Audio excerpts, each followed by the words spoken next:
इस खेल मैदान में हमारे समाज के अग्रजन, माताएं, बहनें, युवा साथी, आप सभी को मेरी तरफ से 9 अगस्त विश्व आदिवासी दिवस की हार्दिक शुभकामनाएं। जोहार।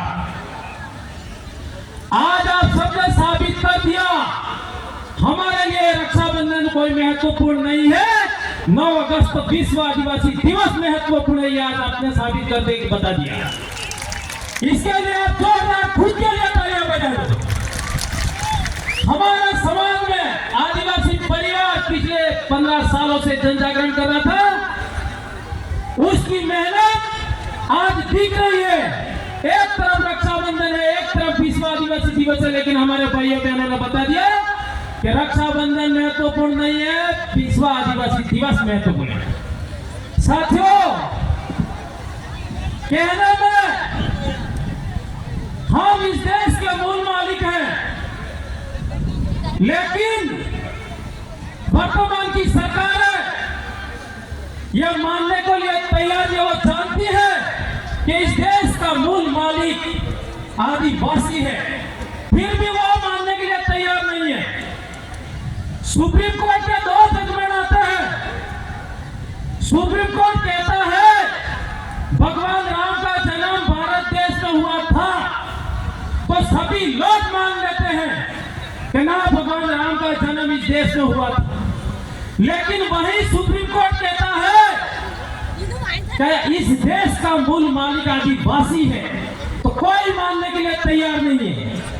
देश एक, कानून एक, फिर हमारे साथ भेदभाव क्यों, उस पर हमें विचार करने की जरूरत है। सरकारें जानती है, फिर भी हमें इस देश का मूल मालिक का दर्जा देने के लिए तैयार नहीं है, और जो सम्मान मिलना चाहिए वो देने के लिए तैयार नहीं है। बीते दिनों हमने जलावट की घटना को देखा। वहां मरने वाले 5 बच्चे आदिवासी समाज के थे।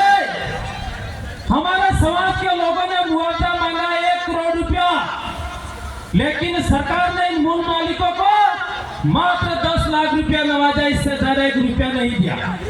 पर इसके पहले अगर घटना हुई, अहमदाबाद में प्लेन क्रैश हुआ और वहां उच्च कास्ट के लोग थे, इसलिए इनको कितना मुआवजा दिया, 1 करोड़ रुपया मुआवजा दिया। इससे यह साबित होता है कि आज भी लोकतंत्र खतरे में है और जातिवाद हावी है इस भारत देश में, यह साबित हो रहा है।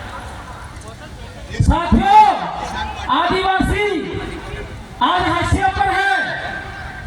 भारत देश एक तरफ तो विकास कर रहा है, दूसरे और आदिवासियों का विनाश हो रहा है। इसका जीता जागता उदाहरण कोटरा में आप देख लीजिए। आज हमारे 7-7, 8-8 साल की बच्चियों को गिरवे रख रहे हैं, बेच रहे हैं। जिन बच्चों को पढ़ाई करने की उम्र है, इनको बेचा जा रहा है, इनको गिरवी रख रहे हैं। वो किनके कारण हमारी ऐसी हालत हुई है? इन दलालों की वजह से, इन सरकारों की वजह से आदिवासी आज वापिस गुलाम बन गया।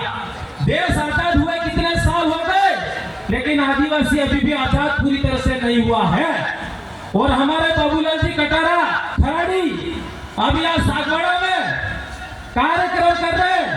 आप इससे बेटर तो आपके एरिया में कार्यक्रम करके आपके एरिया में क्या हालत बना रखी, आप 4 बार के विधायक हो, उसके बारे में सोचना चाहिए। साथियों, हमें कानूनी लड़ाई लड़नी चाहिए, लेकिन लोकतंत्र भी खतरे में आ रहा है, ये भी हमें ध्यान रखना चाहिए।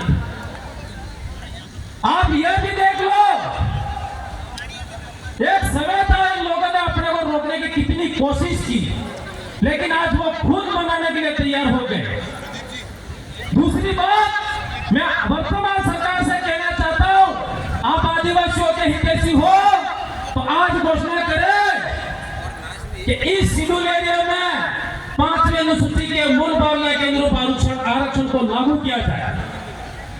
तीसरी बात, यहाँ के मुख्यमंत्री माही का पानी चौपाल ले जाने की बात कर रहे हैं। 7,000 करोड़ का प्रोजेक्ट बनाया है इन्होंने, पर यहाँ